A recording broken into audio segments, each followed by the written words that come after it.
हरिओम। नमस्ते। उत्तर प्रदेश संस्कृत संस्थान की ओर से रघुवंश के द्वितीय सर्ग की पाठमाला में आपका स्वागत है। यह है मॉड्यूल संख्या 36 और हम इसमें पढ़ेंगे श्लोक संख्या 71 एवं 72। तो आइए 71वें श्लोक के उच्चारण से इस अध्ययन का प्रारंभ करते हैं। प्रदक्षिणीकृत्य हुतं हुताशम् अनन्तरं भर्तुररुन्धतीं च धेनुं सवत्सां च नृपः प्रतस्थे सन्मङ्गलोदग्रतरप्रभावः। एक और बार। प्रदक्षिणीकृत्य हुतं हुताशम् अनन्तरं भर्तुररुन्धतीं च धेनुं सवत्सां च नृपः प्रतस्थे सन्मङ्गलोदग्रतरप्रभावः। अब हम इसका पदविभाग देखते हैं। प्रदक्षिणीकृत्य हुतं हुताशम् अनन्तरं भर्तुः अरुन्धतीं च धेनुं सवत्सां च नृपः प्रतस्थे सन्मङ्गलः उदग्रतर प्रभावः। अब हम इसका अन्वय देखते हैं। नृपः हुतं हुताशं भर्तुः अनन्तरं अरुन्धतीं च सवत्सां धेनुं च प्रदक्षिणीकृत्य सन्मङ्गलोदग्रतर प्रभावः सन् प्रतस्थे। हम इसका प्रतिपदार्थ देखते हैं। नृपः राजा दिलीप महाराज, हुतं तर्पितम जिनकी संतृप्ति की गई हो, जिनको तर्पित किया गया हो, अर्थात जो तुष्ट हो गए, जो आनंदित हो गए, जो संतृप्त हो गए। ऐसे किससे संतुष्ट होते हैं? अग्निदेव के लिए ये है हुताशम, अग्नि, तो अग्नि देवता को, तो ये अग्नि देवता का विशेषण है। तो अग्नि किससे संतुष्ट होते हैं? यज्ञ में हम जो द्रव्य डालते हैं, हव्य इत्यादि डालते हैं, उससे। तो इस प्रकार यज्ञ किए जाने के बाद वाले अग्नि को, ठीक है, ये द्वितीय विभक्ति है। भर्तुः मुनेः, वशिष्ठ मुनि का, अनंतरम पश्चात, उसके बाद, ठीक है, अरुन्धतीं च गुरोः वशिष्ठस्य पत्नीं च, तो वशिष्ठ महाराज की, वशिष्ठ ऋषि की पत्नी अरुन्धति, जो इनकी गुरु माता होती है। गुरु माता जो होती है अपने माँ के समान होती है। सवत्साम स्वशिशु युक्ताम, अपने शिशु के साथ जो विराजमान है, जो नंदिनी है, वो वत्सा के साथ है। धेनुं च नंदिनीं च, सो ये सवत्साम जो है नंदिनी के लिए विशेषण है, धेनुं च के लिए विशेषण है। प्रदक्षिणीकृत्य परिक्रमणं कृत्वा, परिक्रमण करके, अर्थात परिक्रमण मंदिर के, जैसे मंदिर में हम लोग गर्भगृह के पूरे चारों ओर हम घूमकर आते हैं, उसी प्रकार जो ये सब है, इन सब का परिक्रमा करके सन्मंगलोदग्रतर प्रभावः, मंगलाचार अतिशयित महिमा। तो ये जो सन्मंगला, अच्छे जो मंगल कार्य है, ये प्रदक्षिणा करना, परिक्रमा करना मंगल कार्य होता है, और मंगल कार्य से किसी का प्रभाव बढ़ जाता है, ठीक है। तो वो उदग्रतर प्रभाव, जिसका प्रभाव मंगल आचरण से अथवा अच्छे आचरण से बढ़ गया हो, ऐसा व्यक्ति, ऐसा महाराज दिलीप प्रतस्थे यात्रायै निर्गतः, ठीक है, यात्रा के लिए वो निकल पड़े। किस यात्रा के लिए? यहाँ पर कार्य समाप्त हो गया है, अभी वो अपने घर के लिए निकल रहे हैं, ठीक है। इस प्रकार ये प्रतिपदार्थ समाप्त हो जाता है, और ये हम आगे बढ़ते हैं सरलार्थ की ओर। नरेन्द्रः तं हुताग्निं वसिष्ठस्य परिक्रमानन्तरम् अरुन्धतीं मुनिपत्नीं च सवत्साङ्गां च परिक्रम्य यात्रा संबंधी स्वस्तिवाचन मंगल आचारैः उदग्रतर प्रतापः सन् निज राजधानीं प्रति जगाम। ये जो राजा है उन्होंने क्या किया, हुताग्निम, जिसकी संतुष्टि की गई हो ऐसे अग्नि देवता को एवं वशिष्ठ को, अपने जो गुरु है उनको, परिक्रमानंतरम, उनका पहले परिक्रमा कर लिया और उसके बाद अरुंधति जो वशिष्ठ की पत्नी है उनकी परिक्रमण किया। फिर उसके बाद सवत्साम गाम, जो गाय है, केवल गाय को ही नहीं उसके बछड़े के साथ गाय को उसने परिक्रमा की राजा ने। और यात्रा संबंधी स्वस्तिवाचन मंगलाचार्य ही, और जो गुरु ने उसके लिए मंगल कामना की, परिक्रमा करके नमस्कार किया तो गुरु आशीर्वाद देंगे और अग्नि भी आशीर्वाद देगा, गुरु पत्नी भी आशीर्वाद देगी और गाय भी आशीर्वाद देगी। तो ये जो स्वस्ति वाचन भी एक होता है अथवा आशीर्वचन भी एक होता है कि तुम्हारी यात्रा सफल हो, तुम्हारी यात्रा शुभ हो, ऐसे शुभ कामना देने पर उदग्रतर प्रभाव, जिसको आशीर्वाद प्राप्त है उसको बल भी प्राप्त होता है, जो पुण्य बल होता है उसकी वृद्धि हो जाती है, जो हमें पापों से अनिष्ट चर्याओं से हमें बचाती है। ठीक है, ऐसा होकर, ऐसा बलवान होकर निज राजधानी प्रति जगामा, वो अपने राजधानी के लिए निकल पड़े। ठीक है, ये एक क्रम है, जैसे जाने से पहले, कहीं भी जाने से पहले बड़ों का आशीर्वाद लेना चाहिए। ठीक है, और ये गुरु है इसलिए उनकी परिक्रमा करने में कोई दोष नहीं, हम माता पिता की भी परिक्रमा कर सकते हैं, पर आजकल क्या है वो सब हम भूल चुके हैं और ऐसी परंपराएं लोग अभ्यास नहीं कर रहे हैं, तो कम से कम पैर छूते हैं, झुककर उनको प्रणाम करते हैं और वो हमारे सिर पर हाथ रख देते हैं और हमें बोलते बेटा तुम्हारी यात्रा शुभ हो, या बेटी तुम बिल्कुल सफलता से अपने कार्यस्थल पर तुम पहुंच सको, तो इसका बल तुम्हें मिले। इस प्रकार कहने से, इस प्रकार वचनों को कहना ही स्वस्ति वाचन होता है और ये मंगलाचरण होता है जो ये व्यक्ति को बहुत सारा पुण्य बल देता है। तो ये सब एक क्रम होता है, उसके बाद ही वो राजा वहां से निकल पड़ा। ऐसा नहीं कि बस हमारा काम हो गया बिना कुछ बताए चल पड़े आश्रम से, इतने दिन वहां रहे, कार्य हो गया है, अब क्या करना है वहां पर कह के वो निकल नहीं गए। उन्होंने गुरु को बताया, उनकी अनुमति ली और अपने पत्नी के साथ उनकी परिक्रमा की। अब ये समझने वाली बात है, अब दिलीप महाराज कर रहे हैं, इसका अर्थ ये भी है कि सुदक्षिणा भी कर रही है। अब इसका फलितार्थ देखते हैं। दिलीपः गुरुकुलात् राजधानीं प्रति प्रस्थानाय सन्नद्धः, सः प्रथमं होमद्रव्यैः प्रज्वलितम् अग्निम् अनमत्, ततः गुरुं वसिष्ठं, तत्परं तत्पत्नीम् अरुन्धतीं च प्राणमत्, सर्वान् पर्यक्रामत, तैः शुभाचरणैः तस्य राज्ञः तेजः समवर्धत, तादृशः समुन्नत शक्तिः सन् राजा ततः निर्गतः। अब हम इसका अर्थ देखते हैं। दिलीप महाराज गुरुकुल से राजधानी की ओर प्रस्थान करने के लिए सन्नद्ध हो गए। ठीक है, जिस प्रकार हम अपना पूरा सामान बांध लेते हैं, पहले जाने का निर्णय करते हैं, फिर हम वहां पर आते समय जब वहां पर आए थे, जो जो सामान वहां पर फैलाए थे अपने उपयोग के लिए वो सब हमने वापस अपने रख लिए, जो भी हमारे वस्त्र है, जो भी सामग्री है उसको रख लिया। और फिर वो उस घर से हमें मिलता है, कुछ रास्ते में खाने के लिए खाद्य पदार्थ मिलते हैं, क्योंकि उन दिनों तो रास्ते में सब होटल नहीं रहते थे, अब तो होटल में खा लेते हैं लोग, लेकिन बहुत सारे लोग अपने आचारों के कारण, अपने जो व्यवहार है, उनका जो भोजन के अभ्यास है, उन सब के कारण बाहर खाते नहीं है, तो वो घर से खाद्य पदार्थ लेकर निकलते हैं। तो ये सब तैयारियों की बात हो रही। सन्नद्ध अर्थात वो प्रस्थान के लिए, अपने राजधानी की ओर जाने के लिए इस प्रकार वो सन्नद्ध हो गए। उसने पहले क्या किया, वो सामग्री तो बांधना वगैरह वो सब हो जाता है, पर एक मुख्य कार्य ये होता है कि वहां जिन जिन का उन्होंने आशीर्वाद लिया इतने दिन वहां रहने के कारण, तो उन होम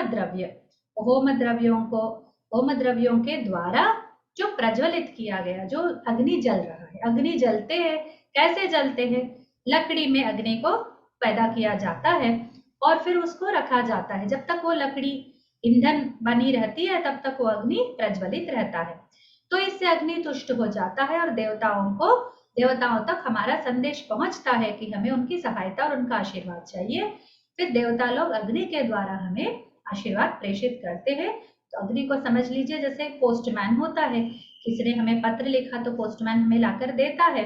इसी प्रकार वहां से यहाँ तक विषय को पहुंचाने के लिए, यहाँ से वहां तक हमारे जो भक्ति भावना है, जो श्रद्धा है, उसको पहुंचाने के लिए अग्निदेव, जो मिडिल पर्सन जिसको बोलते हैं, जो एक बीच में मध्यवर्ती रहता है, उसके उसके जैसा, ये पोस्टमैन के जैसा अग्नि रहते हैं। इसीलिए उनको जातवेदः इत्यादि नामों से उन्हें बुलाया जाता है।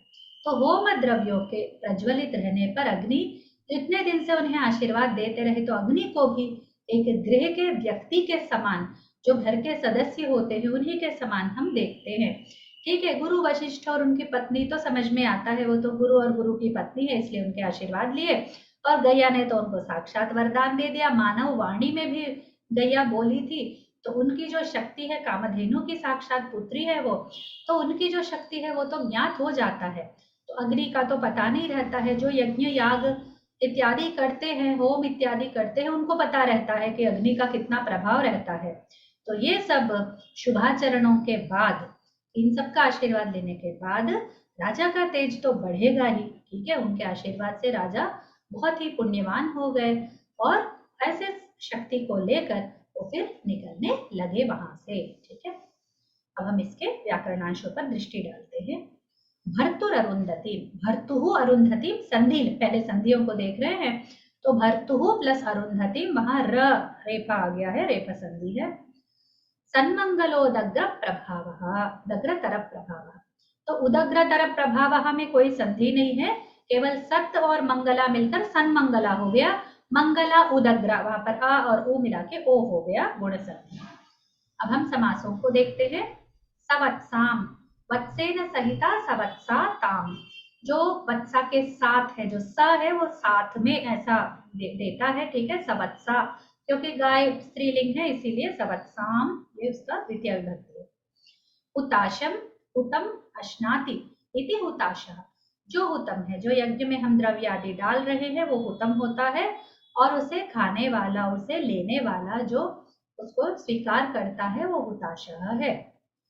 सन्मंगलोदग्रतर प्रभाव, सत्य च मंगलम च सन्मंगलम, जो सत्य भी है, अच्छा भी है, और मंगल भी, शुभ भी करता है, जो करना चाहिए वो है उदग्रतर प्रभाव, जिसका उदग्र यानी बहुत ही अच्छा, एकदम उन्नत स्तर का वो प्रभाव उनका है। यस्य सह, जिसका है वो, उदग्रतर प्रभाव, जिसका प्रभाव उदग्र है, ऐसा। सन्मंगल ही उदग्रतर प्रभाव, और सत्ता मंगलेन च, तो सत्य से भी और मंगल से भी जिसका प्रभाव बढ़ चुका है वह सन्मंगलोदग्र तरप प्रभाव। तरह भी तरप तमा बोलते हैं, तो इससे अधिक, ऐसा जब हम तुलनात्मकता में बोलते हैं, दो चीजें हैं तो ये इससे बेहतर है ऐसा बोलते हैं, तो तरह है ना वो, वही तरप रखे है। अब हम इसके साहित्य आदि विशेषों पर एक दृष्टि डालते हैं।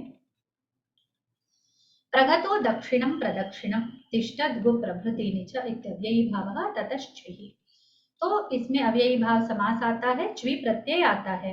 तो प्रदक्षिणा शब्द से प्रदक्षिणी, ऐसा इसका ये प्रदक्षिणी कृत्य, इस शब्द में तो ये च्वी प्रत्यय कहते हैं, तो ई करके आता है। गुरोः कार्यम आशीर्वचनम, शिष्य कार्यम प्रदक्षिण, गुरु का कार्य आशीर्वचन देना है, शिष्य का कार्य है प्रदक्षिण करके प्रणाम करना। प्रदक्षिण के अंत में हम लोग भगवान को भी प्रणाम करते हैं। केवल भगवान और मंदिर तक ही ये परंपरा रह गई है, पहले गुरुओं को, अपने माता पिता को, अपने घर के बड़ों को, दादा दादी इत्यादि लोगों को हम लोग इसी प्रकार आशीर्वाद लेते थे। अभी ऐसा बंद हो गया है, केवल पैर छू के आशीर्वाद लेते हैं। मंगलाचरणैः तेजः संवर्धते, कान्तिः प्रतापश्च वर्धते, प्रभाववर्धनेन राज्ञः आनंद भावोऽपि ज्ञायते। तो जैसे अभी जाने लगे हैं, एक तो वरदान भी मिल गया है। ठीक है, मंगलाचरण से उसका तेज पहले से ही आशीर्वाद से, और जो उसको पुत्र वर प्राप्त हो गया है नंदिनी से, उससे वो बहुत ही अत्यंत आनंदित भी है।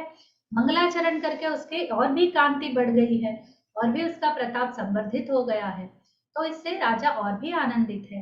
तो पूरा आनंद का ही वहां पर एक ये समा बंध गया है। ठीक है, इस प्रकार ये साहित्यादि विशेष यहाँ समाप्त हो जाते हैं। अब हम चलते हैं अगले श्लोक की ओर। पहले मैं श्लोक को पढ़ती हूँ, आप सुनिए। श्रोत्राभिरामध्वनिना रथेन सधर्मपत्नी सहितः सहिष्णुः ययावनुद्घातसुखेन मार्गं स्वेनेव पूर्णेन मनोरथेन। एक और बार। श्रोत्राभिरामध्वनिना रथेन सधर्मपत्नी सहितः सहिष्णुः ययावनुद्घातसुखेन मार्गं स्वेनेव पूर्णेन मनोरथेन। अब हम इसका पद विभाग देखते हैं। श्रोत्र अभिराम ध्वनिना रथेन सह धर्मपत्नी सहितः सहिष्णुः ययौ अनुद्घात सुखेन मार्गं स्वेन इव पूर्णेन मनोरथेन। अब हम इसका अन्वय देखते हैं।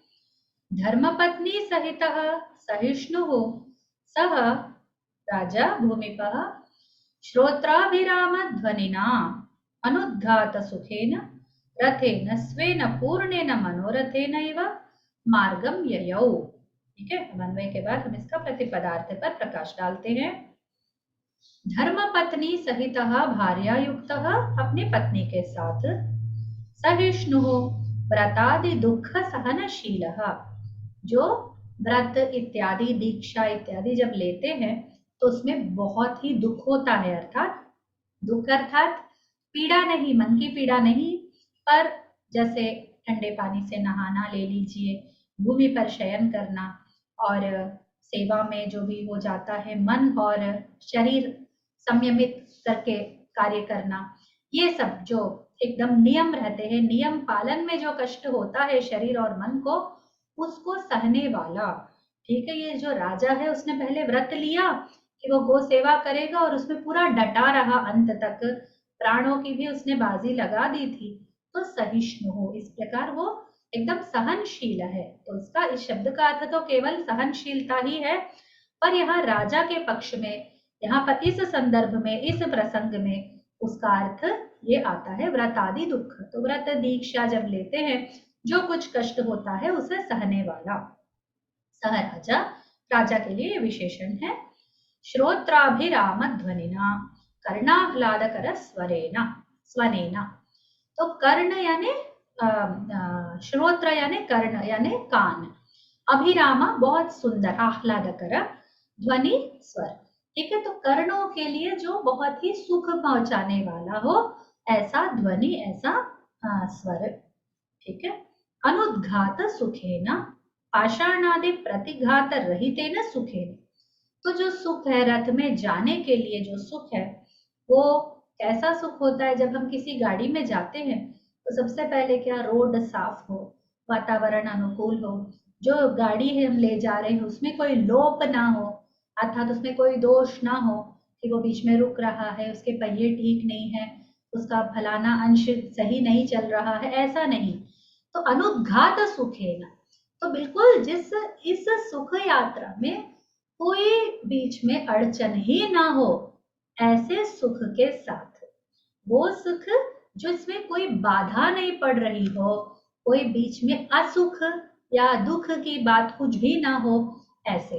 तो इसमें उदाहरण दे रहे हैं, जब गाड़ी जाती है तो बीच में पत्थर आदि रहते हैं, या फिर भूमि समतल नहीं रहती है, या फिर जो भी हम घोड़े के गाड़ी में जा रहे हैं या बैल के गाड़ी में जा रहे हैं, तो उस गाड़ी का, उस बैल का, उस अश्व का कोई समस्या ना हो।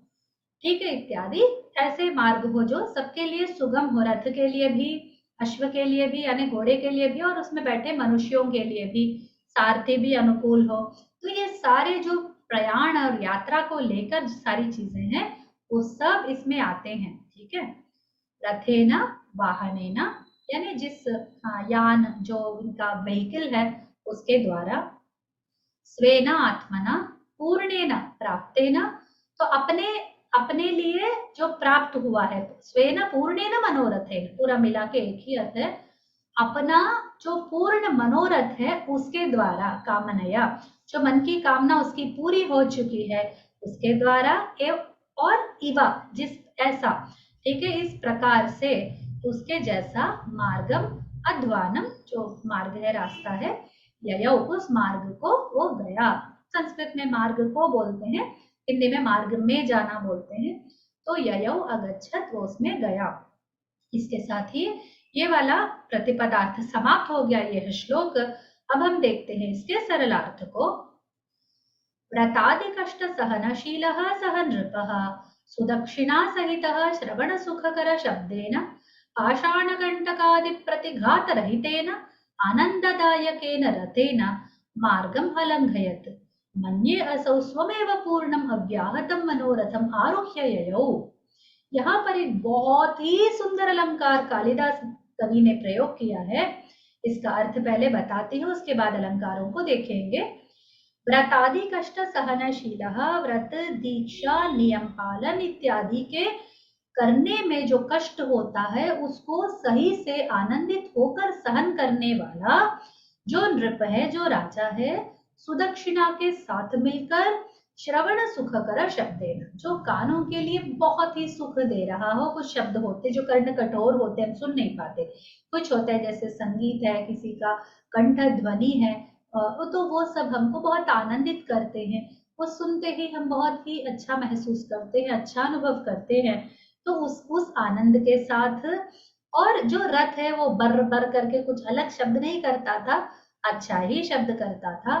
और जो रास्ता है, जो राह है, मार्ग है, उसमें न पत्थर थे, न कांटे थे, न चढ़ाई थी, न कुछ था। तो कोई प्रतिघात करने वाला कुछ भी वहां पर नहीं था। आनंददायक न रथेना, और रथ के साथ जो उसको आनंद दे रहा था, उसमें बैठ के जाना ही एक अच्छा लग रहा था। हम भी कार में या फिर अपने गाड़ियों में जाते हैं, और ट्रेन में जाते, बस में जाते, कहीं भी जाते हैं, बस अच्छा हो, नया हो, चलाने वाला बहुत बढ़िया चला रहा हो, तो हम यात्रा को बहुत ही आनंदित होकर उसको मजा लेते हैं उसका। तो उसी प्रकार राजा और रानी भी उसमें जाने लगे थे उस गाड़ी में। तो रास्ता भी अच्छा था, गाड़ी भी अच्छी थी, तो किसी तरह का उसमें कोई समस्या ही नहीं थी, कोई समस्या, किसी तरह की समस्या उसमें नहीं थी। तो मार्ग को वो पार करके जाने लगे, निकल गए। अब वो मार्ग में जा रहे थे और उनको देख के ऐसा लग रहा था, अब आती है उपमान की बारी। तो ये इसमें कंपेयर कर रहे हैं रथ और मनोरथ को। मनोरथ अर्थात इच्छा, कामना, ठीक है। तो जिसका कामना जिसकी पूरी हो गई हो, ऐसा राजा रानी के साथ रथ में जा रहा है, ऐसा लग रहा था अपने मनोरथ में जा रहा है, ठीक है। वो रथ ही मनोरथ है। ऐसा शब्दों पर देखिए कितना बड़ा ये खेल है, शब्द क्रीड़ा है ये, ठीक है। ऐसा लग रहा था वो रथ चढ़कर नहीं जा रहा है। इतनी सुख यात्रा, इतनी सुखद यात्रा थी उसकी कि मानो लग रहा था वो मनोरथ में जा रहा है, अपने गाड़ी में बैठकर नहीं, अपनी इच्छा में बैठकर जा रहा है। और इतनी खुशी उसको हो रही होगी कि सब कुछ सफल हो गया है, आशीर्वाद भी मिल गया है, दुग्ध भी मिल गया है, बच्चा भी होने वाला है। तो ये सब आनंदों को अपने मन में भरकर वो अपना पूर्ण मनोरथ को आरूढ़ कर उसको चढ़कर जा रहा है, ऐसा लग रहा है। उसका मनोरथ भी अव्याहत है, रथ भी अव्याहत है, ठीक है। दोनों के पक्ष में सब कुछ, उसका मनोरथ जो इच्छा है उसकी ध्वनि भी मन में अच्छी सुनाई दे रही है, रथ की ध्वनि भी अच्छी सुनाई दे रही है। धर्मपत्नी सहित, धर्मपत्नी दोनों में साथ है, रथ में भी साथ है, मनोरथ यानी अपनी इच्छा में भी, कामना में भी साथ है वो। अनुद्घात सुखे न, वो सुख जो रथ का है वो भी कम नहीं है, बिल्कुल कोई उसमें अड़चन नहीं है, इसके मनोरथ में भी कोई अड़चन नहीं है, ठीक है। इस प्रकार लगा उनको कि राजा मनोरथ में जा रहे हैं, रथ में नहीं। अब इसका फलितार्थ देखते हैं। सहनशीलः दिलीपः भार्यया सह निरगच्छत् तस्य रथः सौम्यं ध्वनिं करोति स्म तेन सह उद्घातरहितः मार्गे चलति स्म यथा तस्य आपूर्णः मनोरथः एव गमनाय रथः अभवत् तथा सह सुखेन स्वनगरं प्रति मार्गे अगच्छत्। ये जो दिलीप है वो बहुत सहनशील है। अपनी पत्नी के साथ वो निकल गया आश्रम से अपने राजधानी की ओर। उसका रथ बहुत सुंदर ध्वनि को कर रहा था, उससे वो उद्घात रहित, कोई अड़चन के बिना ही वो मार्ग में जाने लगा। और ऐसा लग रहा था कि उसका जो पूर्ण मनोरथ है, उसकी जो कामना पूरी हो गई हो, वही उसके लिए जाने के लिए रथ बन गई है और वो सुख से अपने नगर के प्रति प्रस्थान कर गया। ठीक है, ये इसका फलितार्थ है। तो जो यात्रा का समय होता है, पत्नी साथ है, इच्छा पूर्ति हो गई, अब गुरु के घर में सब नियम पालन सब कुछ हो गया। अब केवल वो फिर अपने जो प्रारंभ में गो की सेवा करते समय राजा के जो उसका वर्णन है कि उसके उसके फूल बरसा रहे, जैसे उसके राजधानी में उसके लिए लोग व्यवहार करते हैं ना, उसको आदर सम्मान सत्कार सब करते हैं, फूल बरसाते हैं, उनके जो कीर्ति गान करते हैं, इन सब का वहां पर वर्णन था।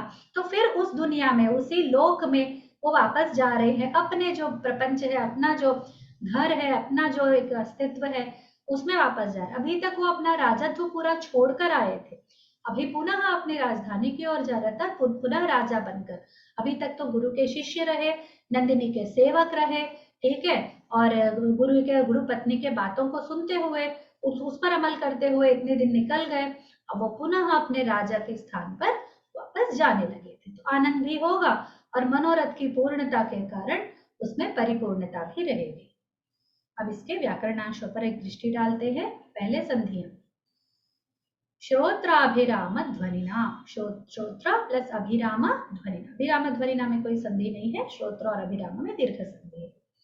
ययौ अनुद्घात सुखेन, ययौ प्लस अनुद्घात ययाव अनुद्घात, तो यादी संधि अयवायाव बोलते हैं जिसको, तो औ के स्थान पर ययौ है ना, उसके स्थान पर आवा ऐसा आ गया है।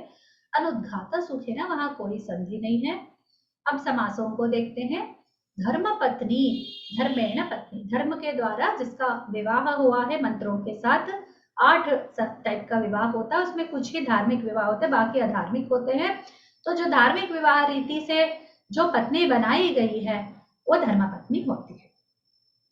अनुद्घात सुखेन, न उद्घातम अनुद्घातम, ठीक है, जो उद्घात नहीं है, जो आतंकित नहीं है, जिसमें अड़चन नहीं है, वो अनुद्घातम, वह सुख, तो अनुद्घातम तत्सुखम च कर्मधारया समास, और नई तत्पुरुष भी है, ठीक है, उसके द्वारा, तो अनुद्घात सुख के द्वारा, ऐसा मीनिंग आता है। अब साहित्य आदि विशेषों को देखते हैं। तो पहले इसमें तो उत्प्रेक्षालंकार है, ऐसा लग रहा है ऐसा लग रहा है, इस बात का प्रयोग हुआ है, तो ये उत्प्रेक्षालंकार है। अभंग श्लेष भी है, तो यहाँ पर दोनों पक्ष में, रथ के पक्ष में भी कुछ बातें हैं, मनोरथ के पक्ष में भी कुछ बातें हैं। तो ये सारी बातें दोनों के पक्ष में आती है, और बिना तोड़े कि हम भाई इसको ऐसा तोड़ेंगे तो एक अर्थ आएगा, इस प्रकार तोड़ेंगे तो दूसरा अर्थ आएगा, ऐसा कुछ नहीं है। सभंगा बोले तो भंग के साथ, अर्थात ब्रेक करके, अभंग बोले तो बिना ब्रेक के, तो शब्द को हमें ब्रेक नहीं करना पड़ा, उसे तोड़ना नहीं पड़ा, उसमें से नया अर्थ निकालने के लिए। जो रथ के पक्ष में अर्थ बैठ रहा है वही मनोरथ के पक्ष में भी अर्थ बैठ रहा है। अनुद्घातत्वात् अभिराम ध्वनि रथ गमनस्य तस्मात् सुखम च, तो अनुद्घात है, देखो रास्ते में कुछ भी नहीं है, पत्थर कांटे कुछ भी नहीं है, तो इसके कारण रथ अच्छे से जा रहा है।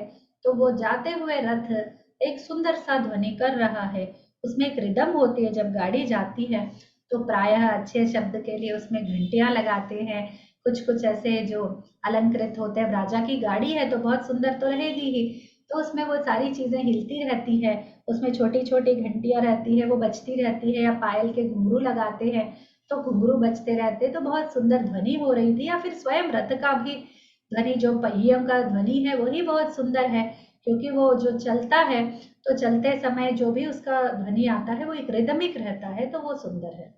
रथ गमन से तस्मै, इसी से सुख होता है। पुनः पूर्ण मनोरथत्वात् चेदिश्लेष ध्वनि, तो यहाँ पर पूर्ण मनोरथत्वात्, तो जब उसका मनोरथ पूर्ण हो गया तो इसीलिए पूर्णेन मनोरथेन है, और इसी कारण से भी अच्छा लग रहा है। ठीक है, रथ की ध्वनि भी अच्छी है और मनोरथ पूर्ण हो गया तो उसके मन की ध्वनि भी बहुत अच्छी है। रथ पक्षे मनोरथ पक्षे चानुद्घात सुख, दोनों के पक्ष में सुख जो है निरवधिक है, उसमें कोई अंतर दखल नहीं पड़ रहा है। ठीक है, तो इसी प्रकार ये श्लोक भी पूर्ण हो गया है। इस प्रकार राजा ने आकर अपना मनोरथ पूर्ण किया, तो यहाँ पर एक हमें भी सुख की भावना आती है। ठीक है, हमें भी ऐसा लगता है कि राजा की इच्छा है वो पूर्ति हो गई, राजा का बेटा होने वाला है, तो हमारा मन भी आनंदित होकर कालिदास ऐसे भर देते हैं हमारे अंतरंग में, एक तरंग भर देते हैं, एक उत्साह भर देते हैं। इन श्लोकों के पढ़ने से हमें बहुत ही सुखानुभव होता है। तो राजा के साथ हम भी राजधानी की ओर चलने लगते हैं। उस दृश्य को हम लोग देखते हुए, उसका आनंद लेते हुए हम लोग आगे बढ़ते हैं। ठीक है, फिर मिलेंगे अगले मॉड्यूल में। तब तक के लिए शुभ।